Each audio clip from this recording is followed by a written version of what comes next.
Hello. How are you doing? You feeling okay? That's nice to hear. Or not. Depending on your response. Anyway, it's me, the voice of CheapShow, back once again to apologize for Eli's audio. It's a bit crap for the first 10 minutes because Eli could not be bothered to check his settings. I mean, it's fine, but it's not great. Luckily, it's just for the first 10 minutes. You can put up with that, right? Of course you can. That's why you're brilliant. Right, let's join Paul and Eli. They're just about to start the show. You know what, Eli? I am an observer. You know what, Eli? I can't speak for fucking shit. You can't speak for shit. You Eli. can't speak for shit. Yes. I'm an observator of people. Oh, fuck it. I didn't even... Observator? Take it from the top, darlings. Okay. 1, 2, a bit more. One more. Just from the top. Okay, one more time. Okay, From this one's for keep. You know what, Eli? I'm an observer of men, right? What I'm going to say is not going to be anywhere near as funny as this fucking mouth.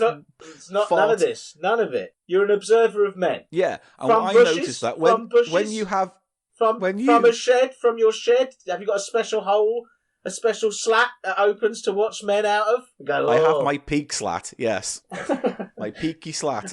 Right, what were you going to say? Did you mean men as in mankind? Doesn't matter anymore. I was going to say, when you take your inhaler, it's unusual to watch because it looks like someone stabbed you at the bottom with an ice cold dagger. You go, like that. Well, it's a technique that I've developed over several years of using the damn thing, you know. Just makes you look like an idiot. Well, I don't do it in public. That's all. I don't do it in public. Don't asthma shame me. Asthma shame me. I'll asthma shame you. You can't speak. You need to have a cup of coffee or something and get the mouth working. How about a bit of a warm-up? How about we do a mouth warm-up? Let's do. You follow me. Yeah? All right, yeah. E-wah-woo, wah-woo. Yeah. No, follow me with your mouth. Oh, baby. I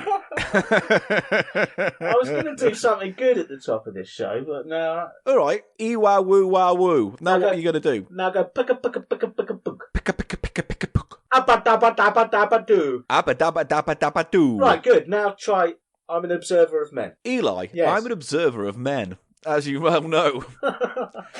Yeah, and what? Yeah, it was a terrible thing. We can now move on. So what's your opener going to be? I was just going to go, hi, it's Eli Silverman. It's time for CheapShow again. Hello, here's Paul. He's also the host of CheapShow. He's back in the room. CheapShow, yeah. Here we go. You ready for the show? I am. Ooh, ooh, ooh.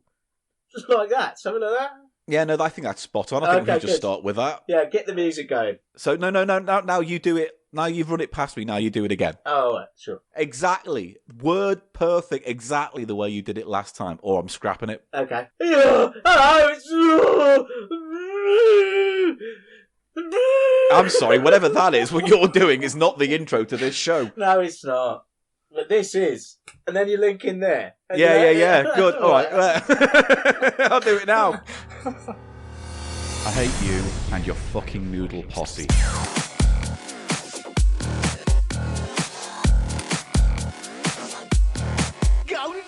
People love noodles. It's just a fact of CheapShow you're going to have to learn to fucking accept. CheapShow.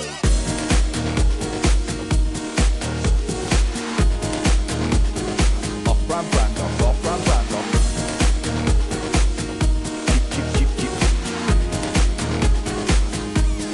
CheapShow. It's the price of shite. Paul Gannon. Eli Silverman. Welcome to CheapShow. And I go and I nuzzle. So, Mr. Silverman, yes. I enjoyed our live broom cupboard-esque spoiled variety performance. It was soiled variety, wasn't it? I can't remember. I think I called it spoiled and then soiled and then back to spoiled. Both names not working for me, really. Well, you know, you don't have much of an input in CheapShow as a rule. And so I just go ahead and do what I like. But you could change that. I mean, the name wasn't the best thing about it, was it? No, but the name wasn't the bit I was most proud of. What were you proud of? I was proud of, even though it was a bit ropey, I was proud of how we did the microphone setup and the technical stuff and the cams and the button pressing. And that will improve, won't it? So if you weren't... I can't guarantee that. You know that. Well, from my end, I'm constantly working to innovate and improve the service I provide. Okay, so what ideas have you got if we do another one? Which I think we should do. Some people have said we should make it monthly. Yes, I think that's a good idea. And I've got some distinct ideas, and I'll just... they come under two headings, yeah? Right. There's soft nusslage, Right. pickle waters, 3 headings. Soft nusslage, that's heading 1, yeah? There's a whole there's a whole tranche of ideas under that, okay? And then you have... You carry on, mate, because I've mentally checked out already, so fine. you do what you got to. The second thing is pickle waters. I've been there. It's a lovely little village. Pickle waters, and as you can imagine, there is a literal... There's a tranche a mile wide. Stop saying tranche when you mean like variety of ideas within the inherent concept. A tranche, if you will. Stop saying tranche. And the third, yeah, is bollock oil. Well, here's what I've learned. You came up with 2 things just then, but you said 3 things. So you desperately threw a third thing on the end, which was, and I'm repeating it back to you, bollock oil, Mr. Silverman. Well, you'd be totally wrong, completely. In fact, bollock oil is what I started with, and I wanted to bury the lead on that one and put the bollock oil at the end. I don't want you to bury the lead on bollock oil. But yeah, it was fun, wasn't it? Yeah, it was a little bit of fun. We should do it again, because I like the idea of maybe reaching out to other content creators and saying, listen, we're going to do a kind of late-night broom cupboard CheapShow, and we'll play your clips and help promote whatever it is you do. Fantastic idea. And I think that's always... It makes it much more fun to watch if you're watching this. It's like a TV show, isn't it? You go back to the studio... we were talking about maybe some roving reporter type stuff in the future, obviously, because I'm not leaving my house. But yeah. The little videos we can put in of our own accord. Oh, Eli, I like this more and more. So if you're interested, you did miss it, dear listener. It is on YouTube now. It is called the Cheap Show Spoiled Variety Performance 2020, although that name will be changing. Have you got anything better, Mr. Silverman? Bollock oil tranche. No, fuck off. Bollock Oil Tranche should be the name of your album. Yes.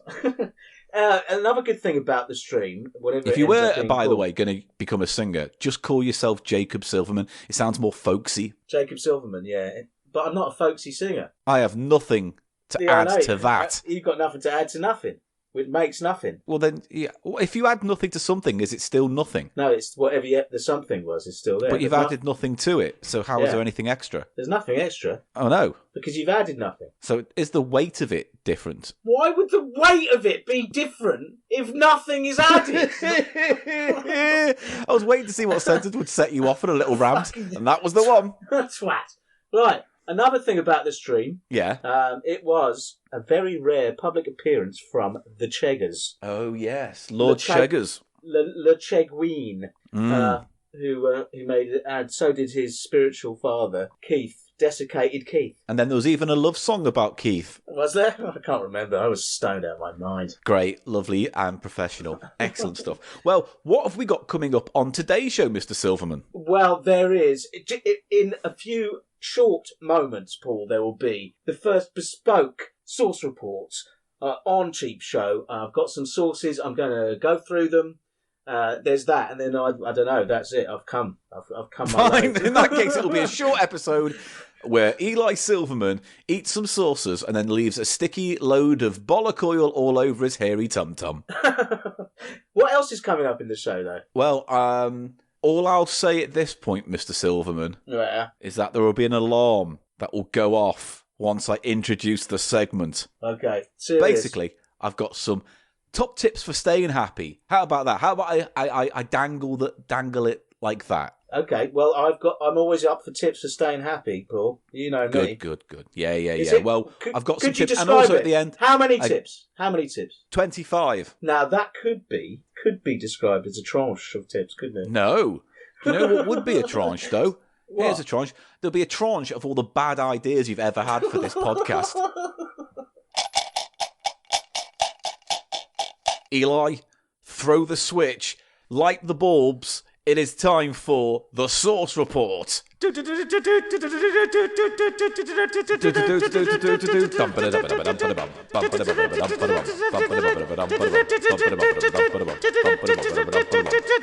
Report. Hello, welcome. Hello. Source Report. Thank you. Hello, welcome to Source Report. Hello. A segment of its own because it deserves that stature within the Cheap Show megastructure. Thank you. It has grown to become its own segment. It has become a man today. My segment grew this morning when I stroked it down and... Your segment? My chunky segment. The thing is, when you say segment, it feels to me in my head that you're describing your penis by comparing it to a Trivial Pursuit wedge or something. I think more of a segmented sausage, you know, the way that they are... Well, like those ones that Wimpy used to sell that was severed and curled into a bun. What were they called? Chop sausage. Were they called the big one or something? They were called something like that. Wasn't it? The big It's blaster. a big long wiener, sliced in a way that it could curl in on itself. Well, no, I don't think the slicing was what allowed it to be curled in. It was shaped like that. That's what the traditional Cumberland is shaped like that as well.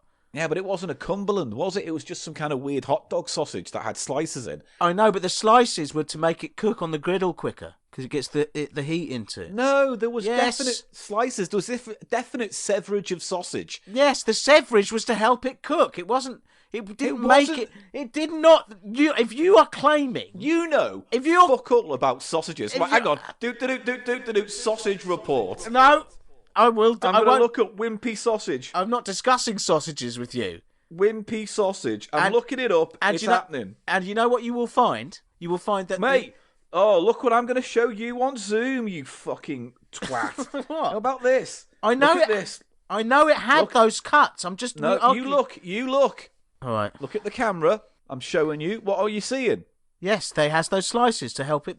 But you're telling me it wouldn't have... No. Are you telling me then if they didn't slice it, they wouldn't put it in a burger bun? Otherwise, they'd put it in a sausage roll, wouldn't they? It's curved. It's curved already before the slices. It's not. Well, they're going to have to agree to differ on this. No, we're not differing. Sausage report. Pork Gannon knows his sausage. What was it called, though? That burger with the sausage and an egg in it. Hang on. It says pork bender. Yeah! That's better than I remembered. I'll have a pork bender. Where would you like it?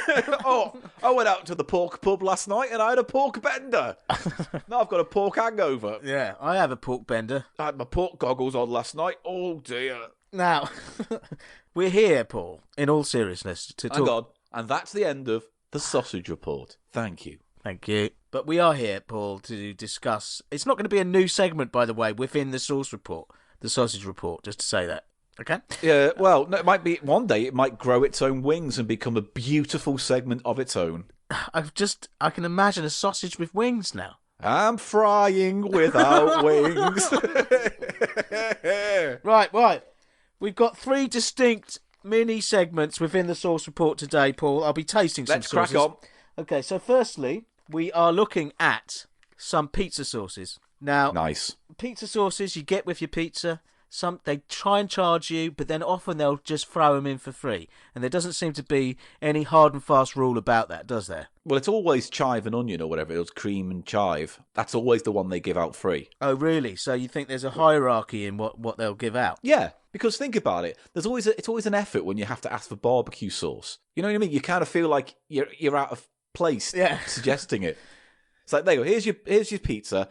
In the corner, there's your sauce. It's sour cream and chive. Fuck off. And when you go, do you have any barbecue? You know, there's 2 people behind going, just take it and go. And I feel the stress, and what if they don't do? And then the awkward conversation comes up of, that's 20p extra, but I've paid by card. Have you got to pay 20p by card now? Oh, Eli. But that's what I mean, the whole awkwardness. Just give me sauce. Do you know what I mean? I don't want to have to fucking play a guessing game with you about whether I'm going to have to pay for the sauce or not. Just give me sauce. Yeah. Or give me death. Yes, exactly. So, I've got 2 examples here of Pizza Hut's sauces. Right. Now, what I like about pizza sauces is the garlic and herb, because you don't find garlic and herb in many other contexts. And it's a sauce I think works with a lot of things, not just pizza, basically. It tends to be a sauce just for dipping, because Yeah. it's either crisps or pretzels Yeah. or pizza crusts. You And know, you don't have it in a salad. You don't have it No, but you could. really with a main meal. You could. And do you know what garlic and herb essentially is? It's ranch, Paul. It's ranch under a It's British... piss. It's not... Well, I'll be the judge of that when I taste it right now. So, Paul... It is flavourless piss, and I think it worsens a crust. You don't like garlic and herb as a sauce? As God is my witness, I do not. Okay. Well, I'm going to taste Pizza Hut's offering right now. It's in a little square tub. And it's got green Flap. coating. Yeah, green flap on the top. And it's got one of those ones you have to break it in the corner and get it up. And it's like my fat, chubby little fingers are struggling with it.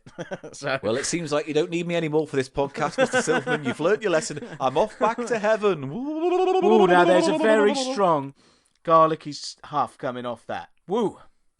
That's a good sauce, mate.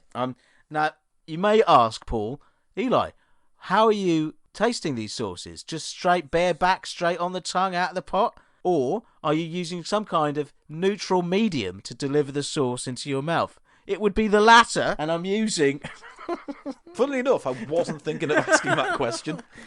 matzos, Jewish flatbreads. They are literally just flour and water, so there's no taste going to interfere with the enjoyment of the sauce on this, okay? Right. So let's just have a little taste of the Pizza Hut garlic and herb. It's yellowy. There's been a bit of water retention on the top. Very sweet.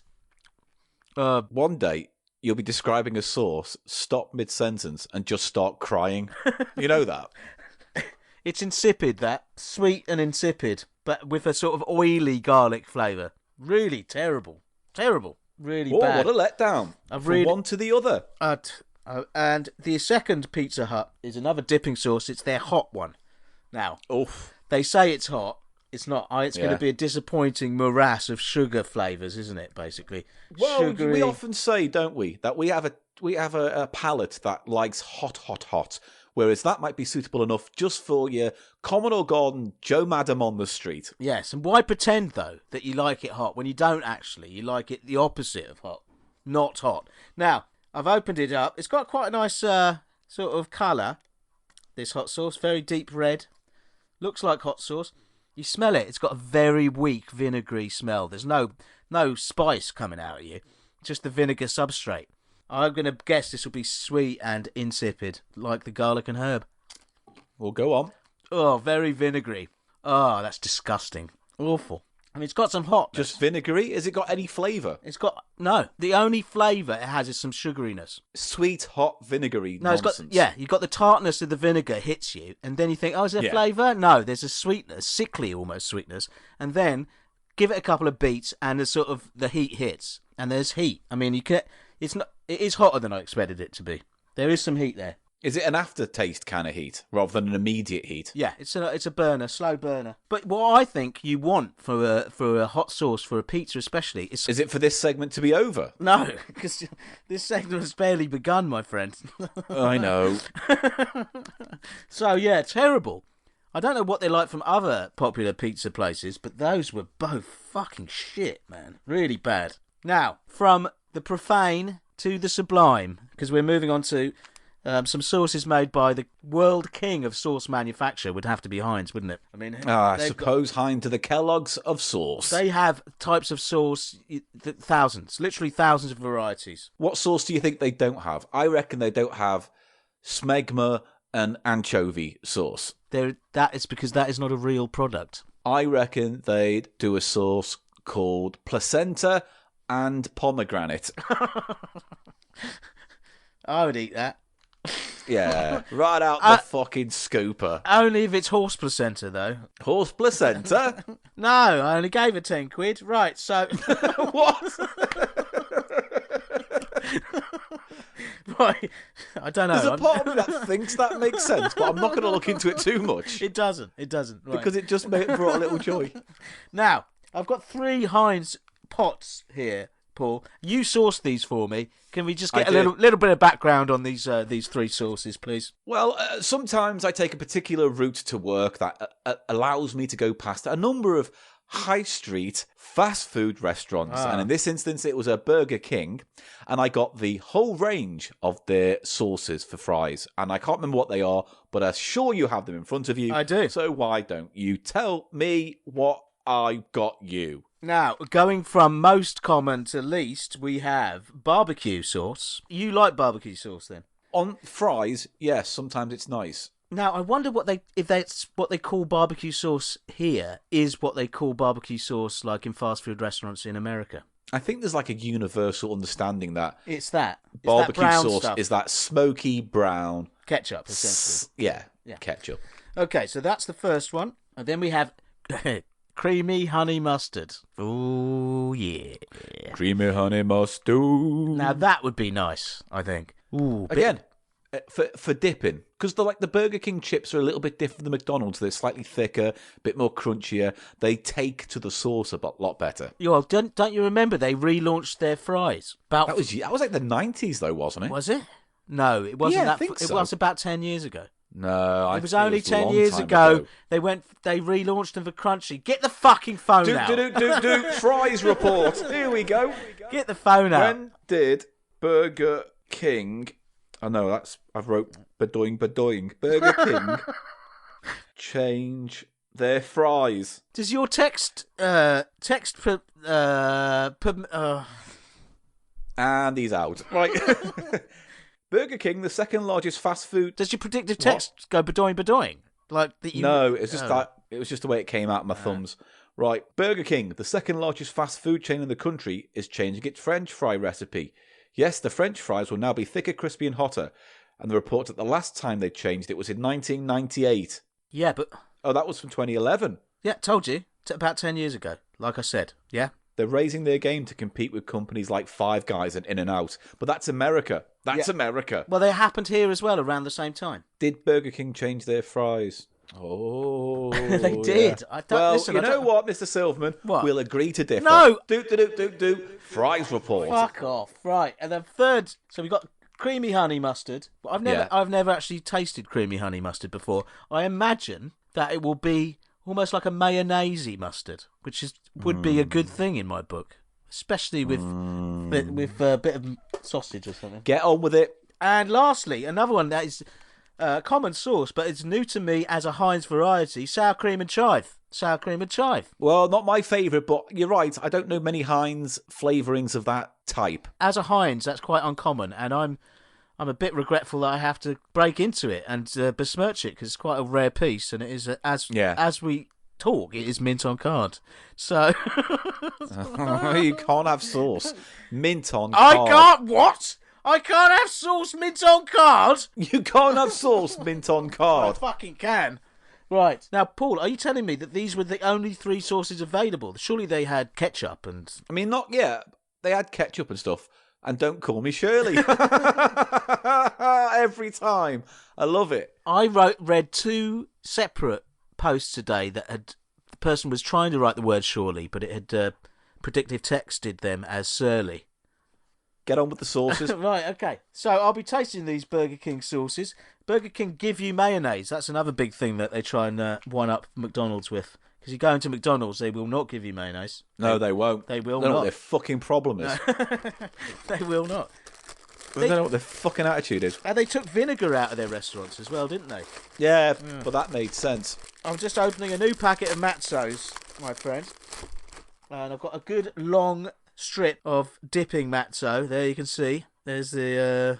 look at my Matzo, Paul. Right. Oh, yeah, hang on. I'll look at your matzo. There you go. I forgot I could see you. I'm waggling the Matzo. Oh, it's a nice flat bread. Yes. Now, barbecue sauce. You like? What context would you like barbecue sauce in? Maybe with some sausages. Maybe Pizza? with You like it fries for pizza? dipping. Because you said that scenario where you were asking for it at the pizza place. Yeah, pizza sometimes, but that's mostly because I'm absolutely fucking sick to death of sour cream and chive sauces. You just don't like those white sour cream. It just seems rude to go, here's your pizza, here's some fucking sour cream and chive. And I'm thinking, I'm never going to eat it, so I'd rather you don't have it. When I offer to swap it out, it's like it's a big fucking deal for them. And it's just like, oh, I'm not going to feel bad for this. No, fuck off. Give me the sauce I want. Right, so Yeah. I'm going to taste some barbecue, Heinz barbecue. Very smoky. very smoky huff on it, and a good colour, as you'd expect from the people at Heinz. So, I'm going to... God, I hate this segment. Ooh, very sweet. Good amplitude, though, compared to other barbecue sauces I've tasted. They're the kings of amplitude, Heinz. Nice and rounded flavour. Very sweet, but I think it's supposed to be sweet barbecue sauce, isn't it? It's supposed to be. Yeah. It's supposed to be sweeter than ketchup. Yeah. But I think just you get cheap. God. You get cheap shit ketchup, and it is as sweet as that. But that is like there's a difference. So moving on, Heinz creamy honey mustard. Have you come across this before? Go on. I have come across all creamy mustard before, yeah. Right. All over some honey. Yeah. Oh, very funny. I've splashed my creamy mustard all over some honey before, mate. Don't you worry. Creamy honey mustard is a good euphemism for spunk. So don't exist.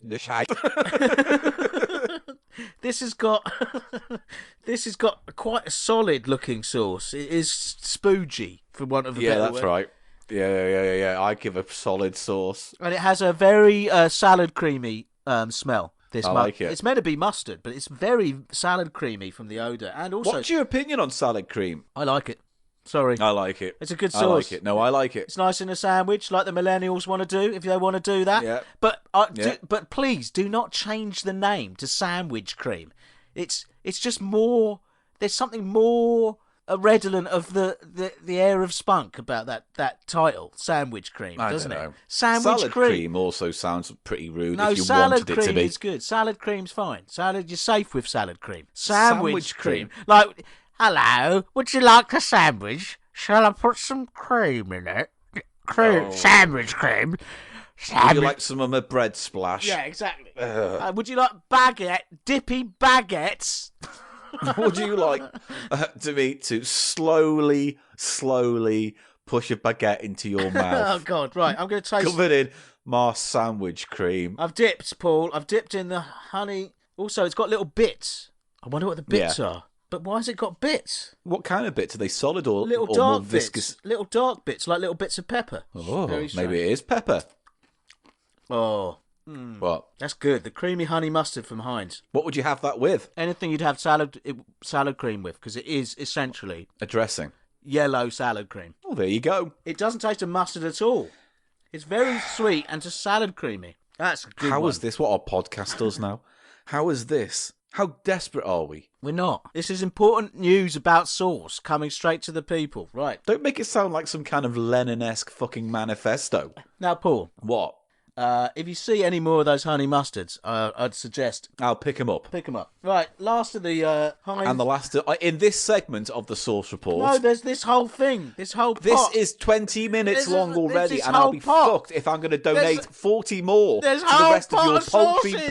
Don't... It's fucking... Mate, I'm putting my foot down. Oh, right. I'm putting my foot down. Does your foot want saucing on? What? No, I just want... Mate, I just want you to recognise this is the last in this segment. All right, fine. But that just means there'll be another Sauce Report in the future. I'm already coming to terms with this decision. Okay. So, last sauce we'll be covering today's Sauce Report is the Heinz Sour Cream and Chive. Now, I love a sour cream and chive, Paul, to the extent where I'll go and buy an extra one if I get something at McDonald's, even if I don't have a dish that comes with it as standard. I will get it extra on purpose to dip my chips in. That's how much I love their sour cream and chive sauce. And how does this stack up? Let's find out quickly. Let's see how Heinz stacks up to theirs. The McDonald's one is the one I like. Right. Good texture, creamy, fluffy. How can sauce be fluffy, you twat? It's a bit, it's like a blancmange. It's gelatinous, mate, not frothy. It's or a bit foamy fluffy, a bit fluffy, foamy. Like when you do it. Candy floss is fluffy. Well, just a bit sort of airy. Mate, slurry like. Mate, it's a poor analogy. No, it's not. It's about imagine. Come on, move on. You're losing it. You're losing this segment right away. Come on, it's falling apart, mate. Imagine you do an ecstasy tablet and you have a pint of very nasty Guinness on top of it while you wait to come up, and then you go to the toilet and you do a shit. That's the texture that I'm talking about, right?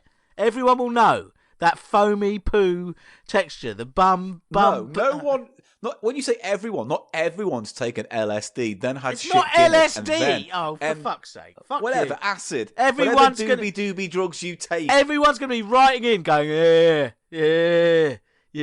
I've had the foamy shits as well. So No one. And if they do email, I'm going to delete them. Oh, fuck off. Right. The huff on the Heinz sour chive and cream, sour cream and chive. Not great. Yeah, remember talking to your microphone Not when great. you talk. That's Oh, good. here we go. You don't know. You don't know what I'm talking into. You can't see me. You can't control me. I can Right. judge by the distance of your voice from this call. Okay, I'm back on the mic. Sorry. All right, I'm going to eat this. Tastes like salad cream. Oh, that's not very nice. That's not very Heinz good. have dropped the ball. They really have there. That's the worst of the three. It just doesn't. Well, there you go. Just doesn't taste right. That's that segment done on a massive letdown. And on next edition of the Sauce Report, we have a bespoke pot of sauces, or pot-o sauce, which has some interesting things in it, and I'll be tasting those. Thank you very much. I can't wait until I edit that out of the next episode we record. Fuck you. Once again, ladies and gentlemen, if you think Eli should carry on doing the Sauce Report, please remember to keep that opinion to yourself. You bitter. Either an email or Twitter. Eli, Yes. this is the worst segment of the show. No, it's not. It is. It's great. Everyone's going to love that. Right. No one is going to love you listening to piss poor pots of sauce. Listening to sauce, was I? You were listening to the sauce, people. I Right, will. Whatever. Right. We're moving on. Okay.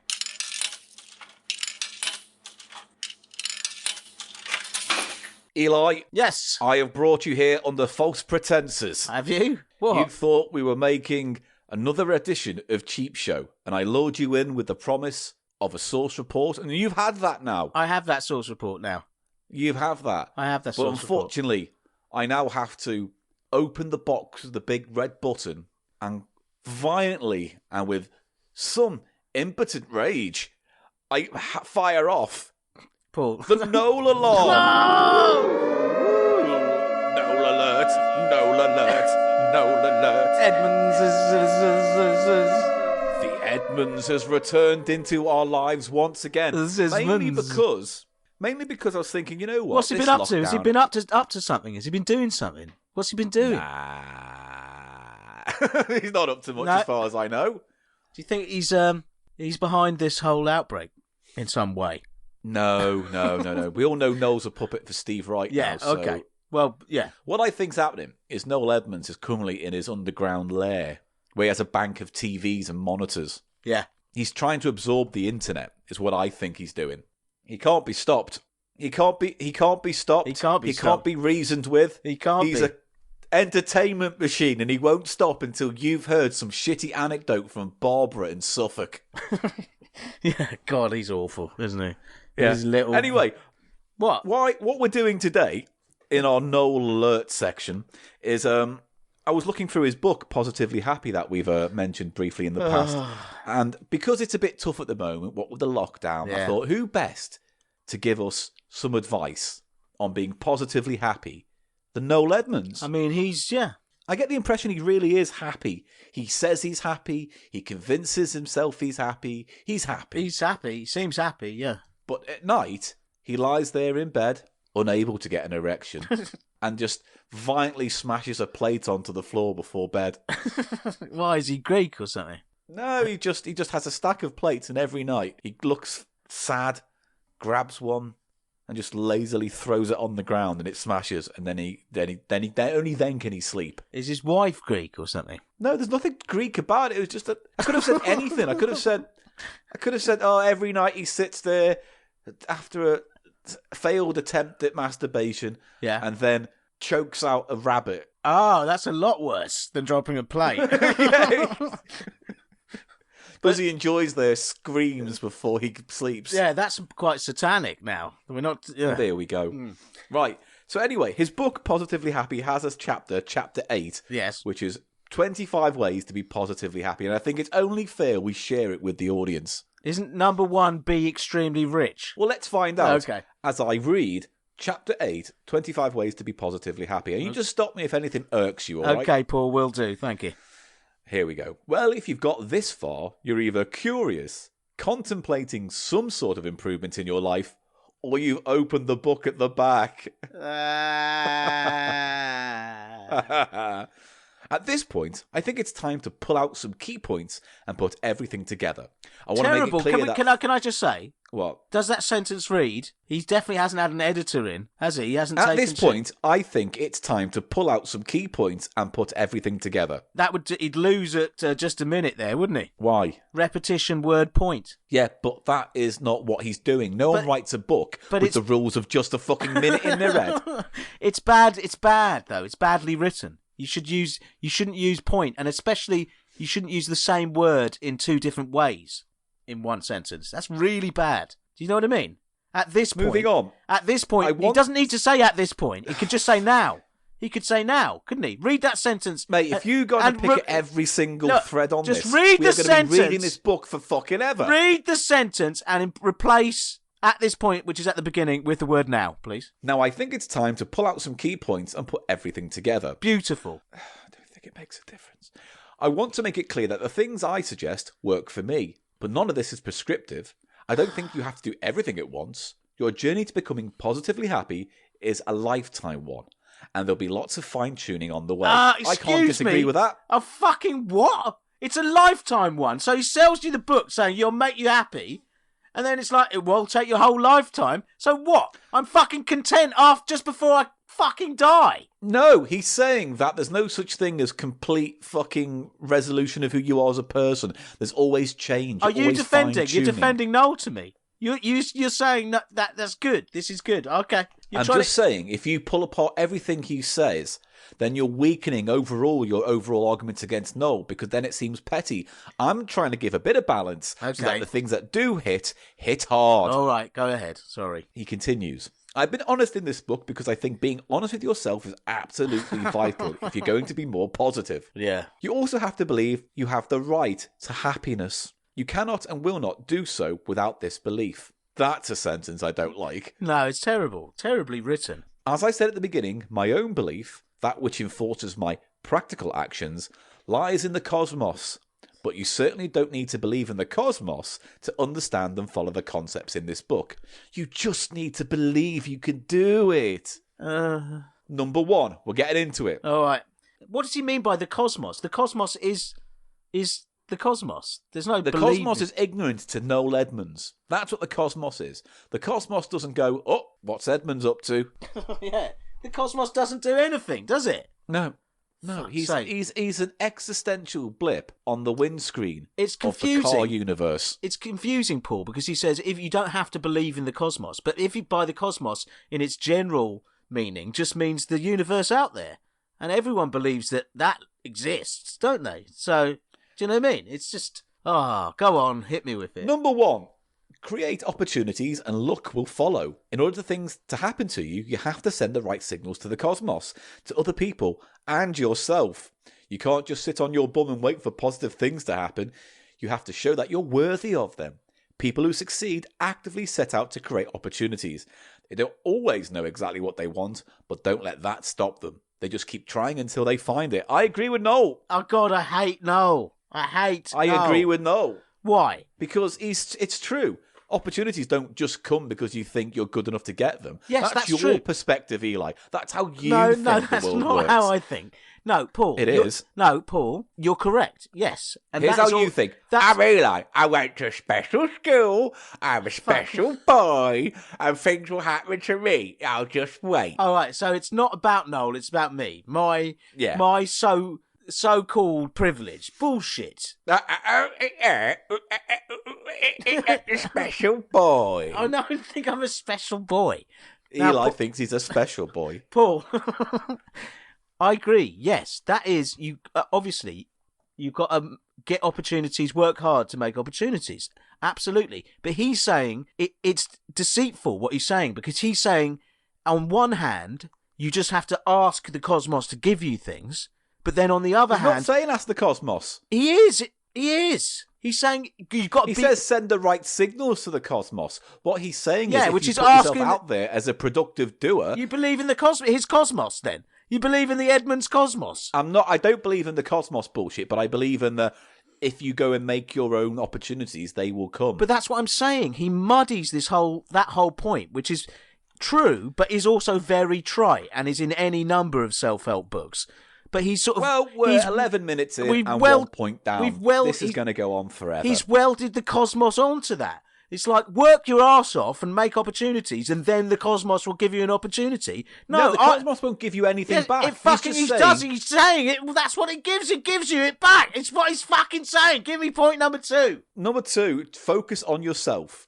You have an obligation to make yourself. You have an obligation to yourself to make your life the best, most productive life you can. I'll produce. Self-focus is the key.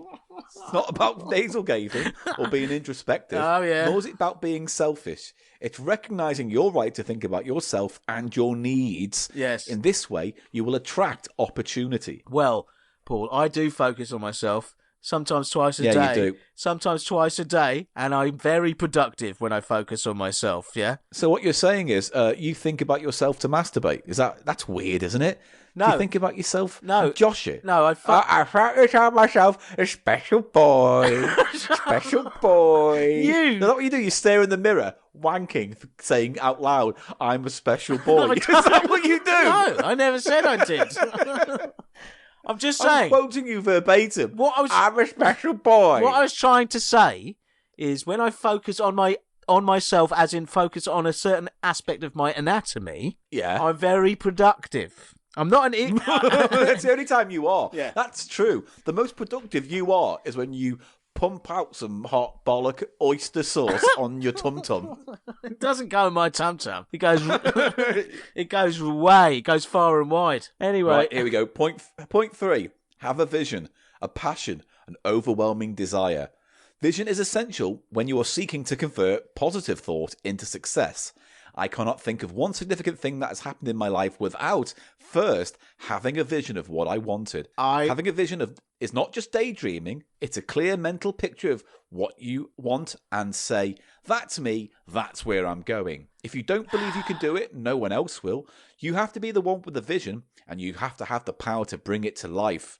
With opportunity comes confidence and success, which breeds greater success, and thus the cycle continues. I hate his smug mouth. Can I just say that? I hate this. It's such trite. Do you not have desires then, Eli? Is that what you're saying? I've got desires. Yeah. Nah. But again, it's stuff that is... Your desires should be to live in a room that isn't caked in sauce. It's not caked in sauce. There was a little incident with the... After the source report was just trying to spark the set, as it were, there was a bit of a spillage, and I had to use a Oyster card squeegee to... it comes off a treat. I was like manipulating the sauce with the beveled edge of an Oyster card. Right, well, I'm just going to What was that last one? Visualize? You think that's good as well, then, do you? Have a vision. Did you have a vision when you started this podcast? Did you fuck? Yeah. No, you... My vision was to make a podcast where weekly I'm debased by a troglodyte halfwit.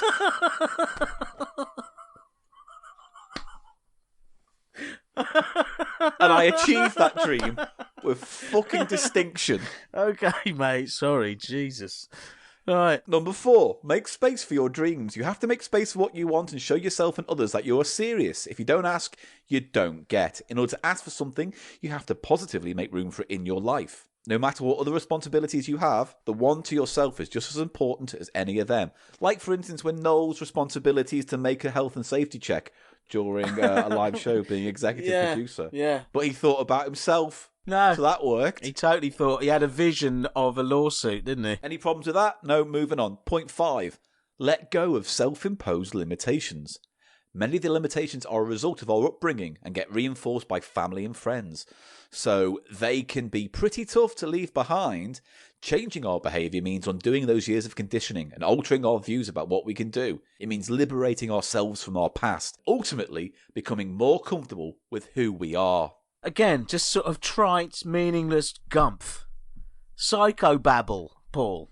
It's psychobabble. I don't know. You grew up thinking you were a special No, child. I didn't. So... I did not you think. Did. I did not grow up thinking I was a special child, Paul. I You was did. very. I think you if think you you were must gifted. know. No, I didn't. If you must But all know. you're gifted with is crusty bed sheets.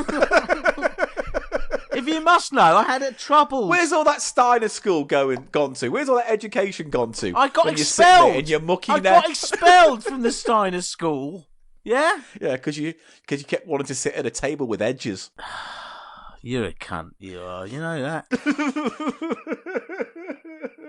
No, you are. Point 6. Right. Memorise this. So he wants you to memorise this statement. Yeah, I will. Here we go. Here it is. Quote, hang on. I'm a special person. Hang on, I'm a special person. I'm allowed to be happy at what I do. I'm allowed to be happy at what I do. I'm allowed to consider my own happiness. I'm allowed to consider my own happiness. As well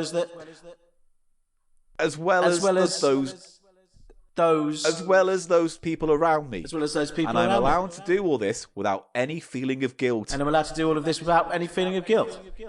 And that's exactly what a psychopath says, isn't it? Yeah, totally. Yeah. I want to do all the things and I want to do them guilt-free. Yeah, I'm allowed. Right, question 7. Not question 7, point 7. Don't depend on others for approval. Sure, it's great if others happen to give their approval, but don't go around from person to person looking for it like a little kid on Halloween. Kids don't look for positive reinforcement on Halloween. No, they look for sweets. But that's the metaphor, isn't it? It's not a very good one. Perhaps it would be better if they did look for positive reinforcement on Halloween. Yeah, maybe. Instead of going trick or treat, they'd say compliment or insult. And you go, insult, you fucking little shit. I'd love that. That would be great. Little kid comes to my door. Compliment or insult? You look like an inbred monster, you fucking half-wit child. Fuck off. But then, but you get a compliment from the kid, don't you? Or you get to insult them, or they get to insult you. Oh, they get to then I'll ask for a compliment. Okay. You're very nice, mister. All right, do you want to come in? Oh, God. What? Just to watch some telly? No, I'm going. Well, thanks for popping by. Thanks for the compliment. That's all right. Now, Mr. Gannon. Creepy Mr. Gannon in number 32. Right, here we go. Number 8. Live the life you're living now. It's the one that matters. What if I'm dead? Well, no. Well, no, that's not life then, is it? You twat. Live the life you're living now. What if I'm dead? Yeah, good point, Mr. Silverman. No, what if I'm deathly ill? One of the great thinkers of this country, aren't you? Well, Paul, I'll have you know, I'm a very special boy. Oh, he's a special boy. Everyone's always told me that. And I tell myself, when I focus on myself and I produce gallons of spunk. I've got it all stored. No, you don't. I've got gallons. I've got the spunk. Actually, you know what? What? Considering you used to collect snot as a kid, you collecting jars of your own spoffage wouldn't surprise me. I call it Galleon's Reach. Why? Is it so I could get confused when I'm looking for it in Brighton? Paul. Yeah. And now that, sorry, I do want to hear Edmonds' last two tips, but... Mate, no, there's not 2. There's another 15. Oh, my God. All right. So I tell you what, how about I just go through the titles at this point and you tell me if you want to hear it, Yeah, sure. all right? Okay. Come on, what's Edmonds' next fucking trite piffle-paffle? Right, so point 9 is called Think Like a Strong Person. Oh, yeah. Yeah. I'll give you the first sentence. There, I've labelled you, so now you're stuck with it. Oh, fuck off, Noel. There are no strong or weak people, just people who see things stronger and in a different way. I disagree. You can't. Now, go on, next. What's the next one? Fuck that. Make someone else's life, happier. Yeah, fair enough. Do you do that? Do you do that, Eli? Yes. Do you give joy to someone else? Of course I do. Who? People who come into contact with me. Like? Anyone. Your drug-dealing friends, your gambling buddies. Oh, fuck the off. People you owe money to. Misrepresenting me. Fuck off. The fall of the special boy. That should be your...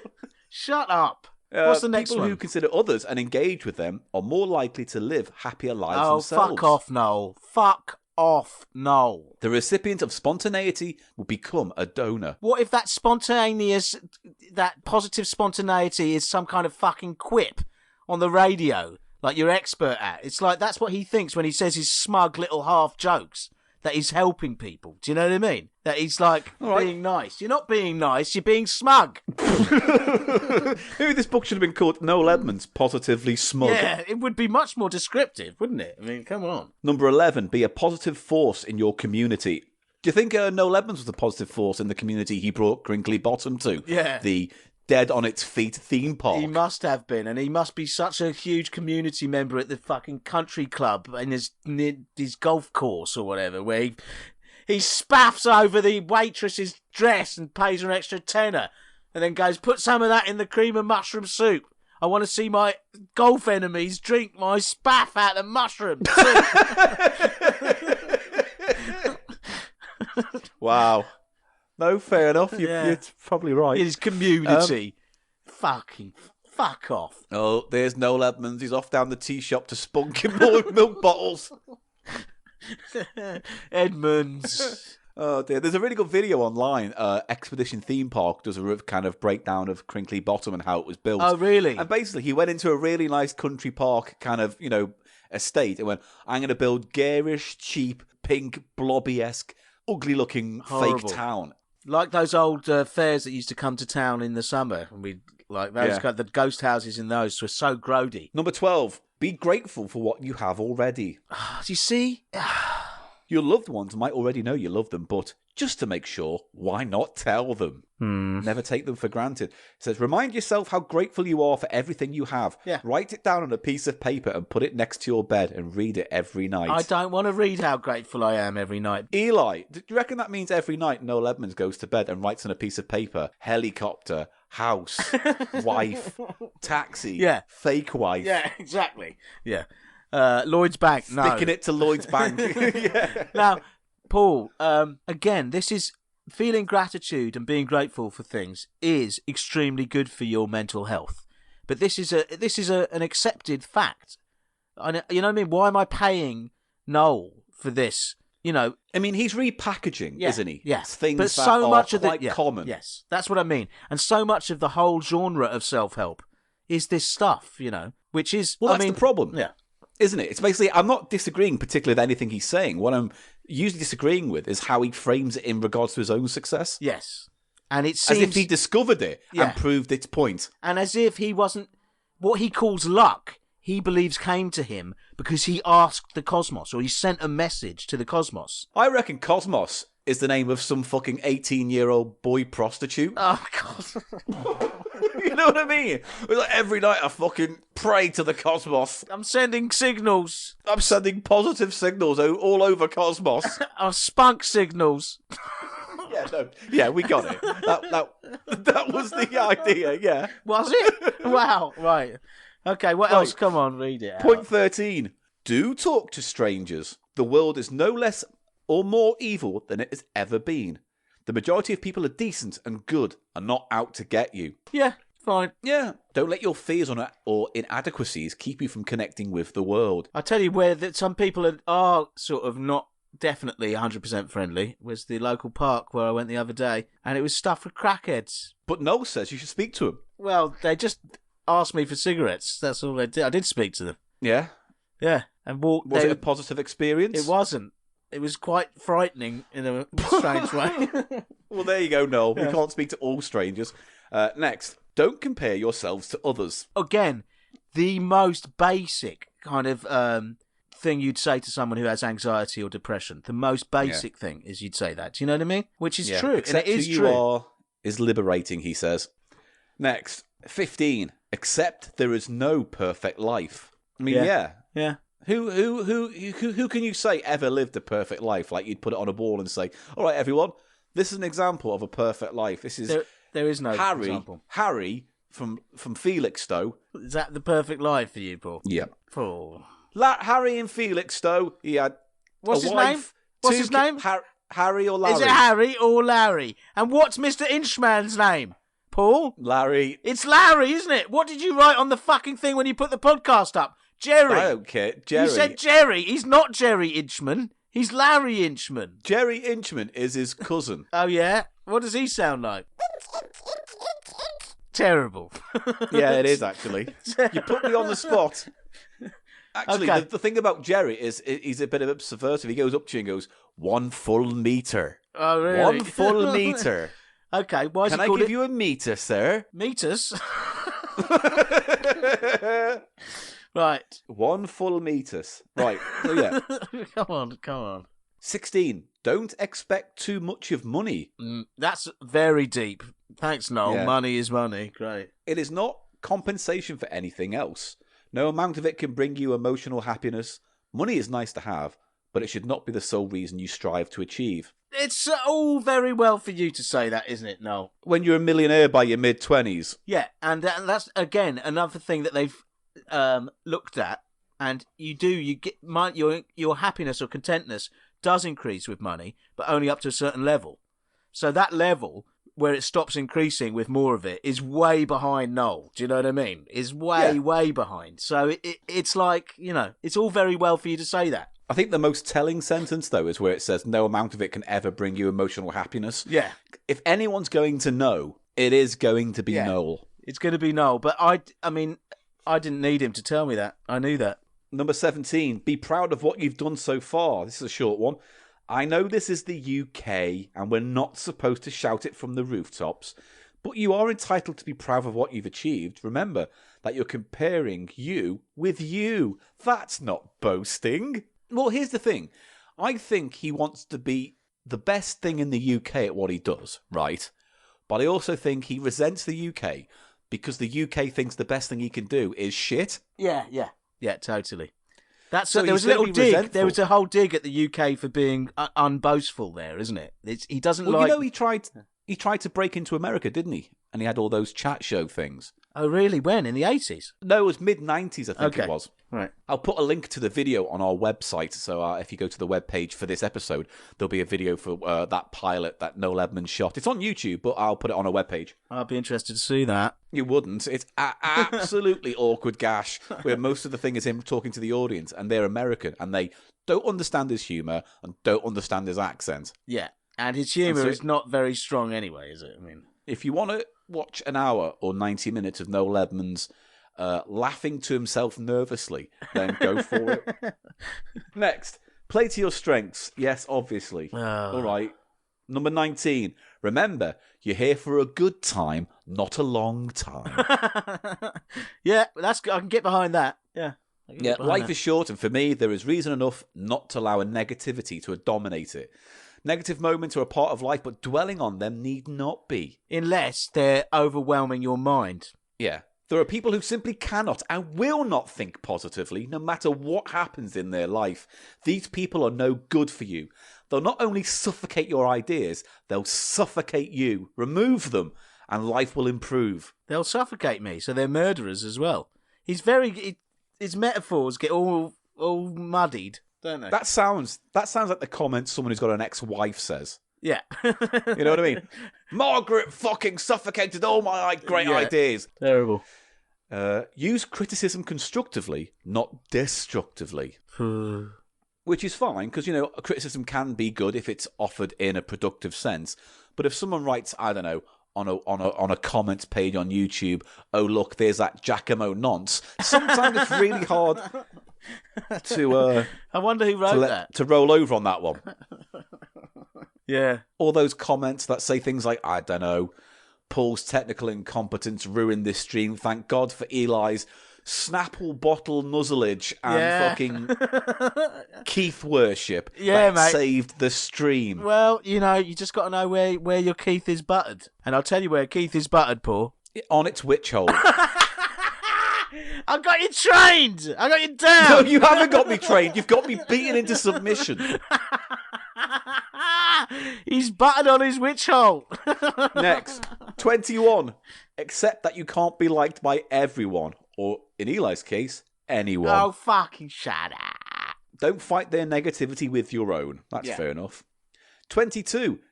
I did this one. Number 22.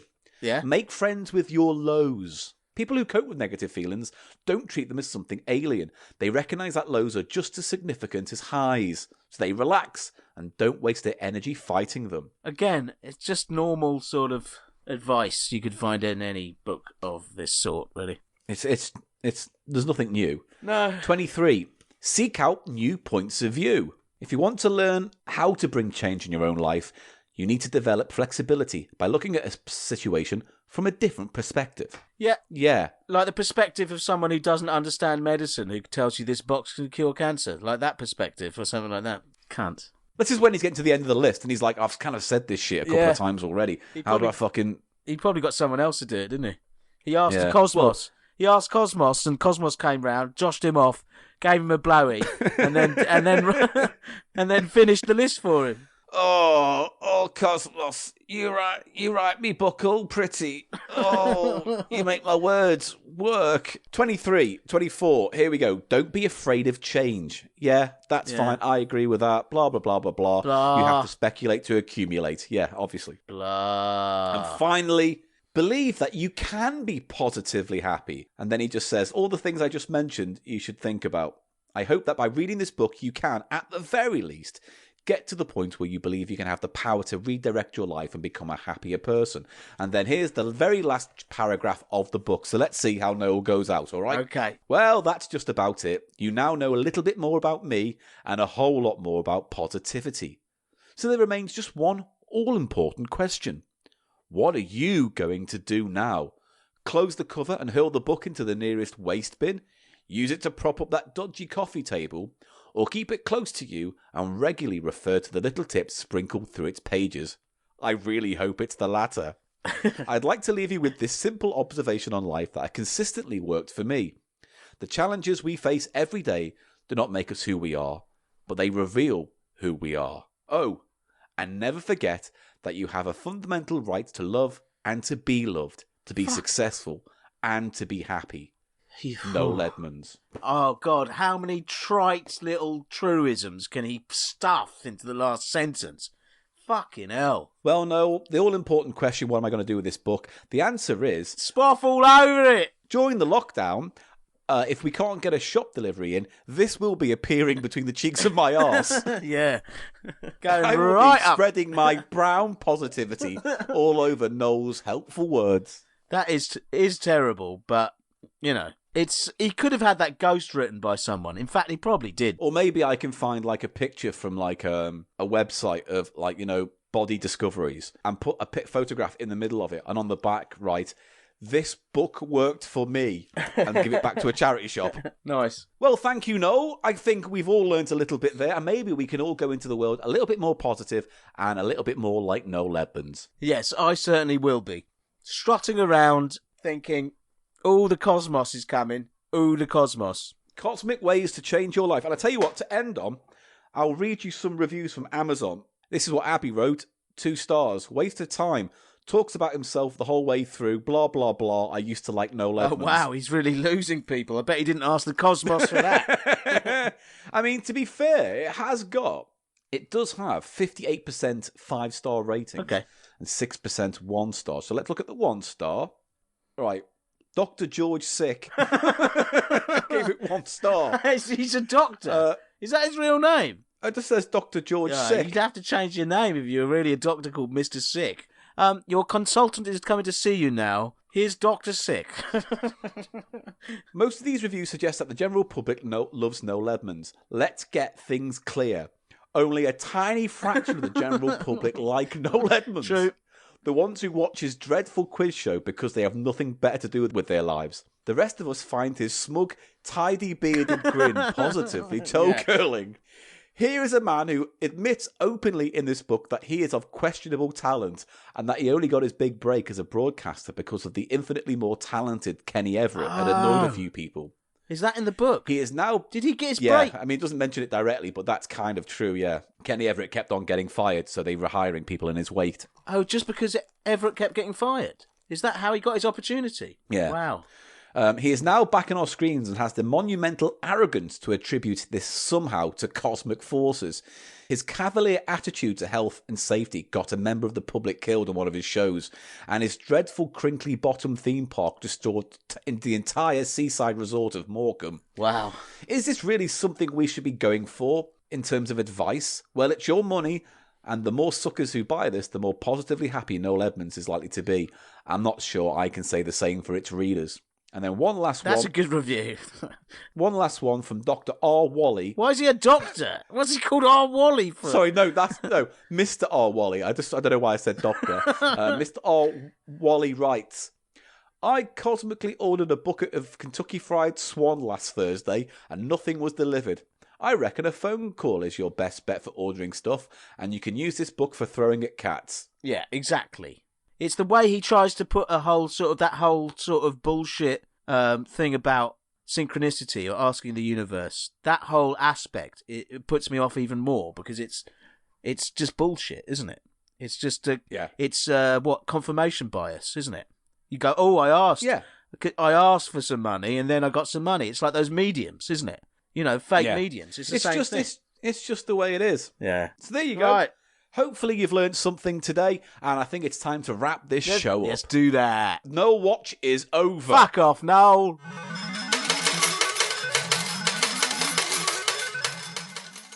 What a packed show it was. We're going to actually have to push back the Gannon's Golden Games till next week. So next week, ladies and gentlemen, we'll be finding out if Eli Silverman is smarter than a 10-year-old. Okay, I'm looking forward to that, Paul. And just to clear it up, Paul, just to clear this up. Yeah. It's Larry Inchman. Because I just want to get him off my back, okay? So, if you could refer to him in the printed material, because he's got a whole business thing. He doesn't want, the tax people looking into it.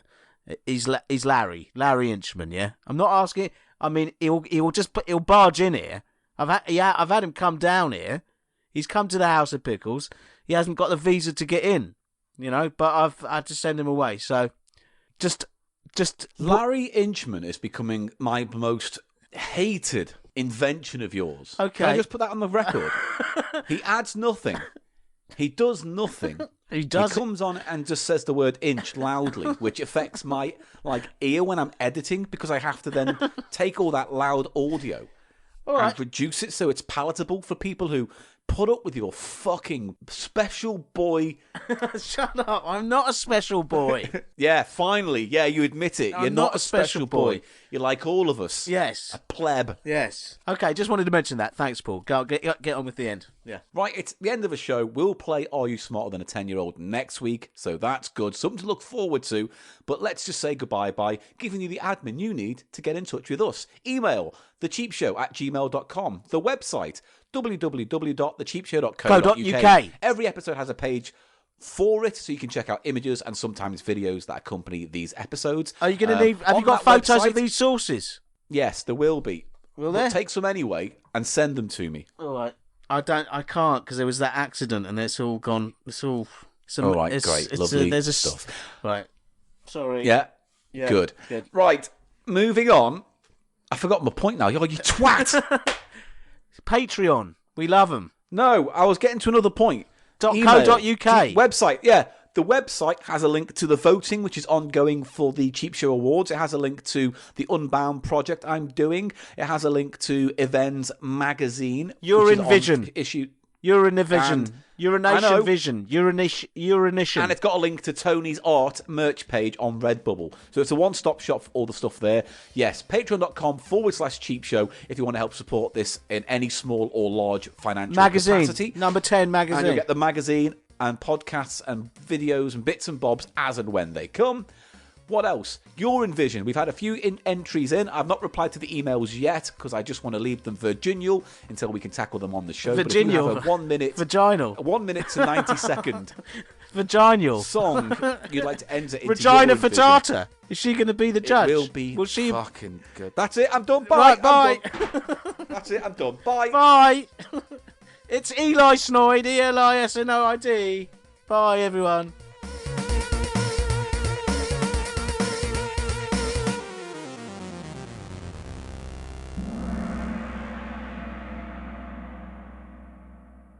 Oh, that honey mustard's very good, though. Very good. Okay, yeah. Well, there's a bright golden thing. If you do like salad cream, it's worth it. So, okay. Sorry, I'm exporting this. Now, oh God, I've dropped sauce on the floor. Oh, fucking hell. Oh, I've literally dropped sauce on my arm. Oh, God. Oh, the sauce is going on the bed. Fuck. Oh, mate, I'm going to have to squeegee that off with a credit card. You live in filth. Fuck off. I do not. Oh, God. Oh.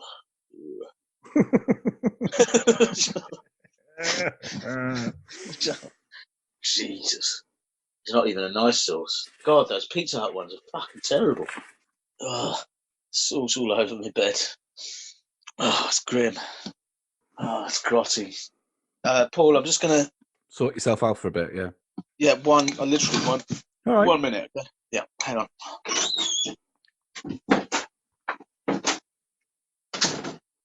Oh, oh, oh, I was just slurping me coffee.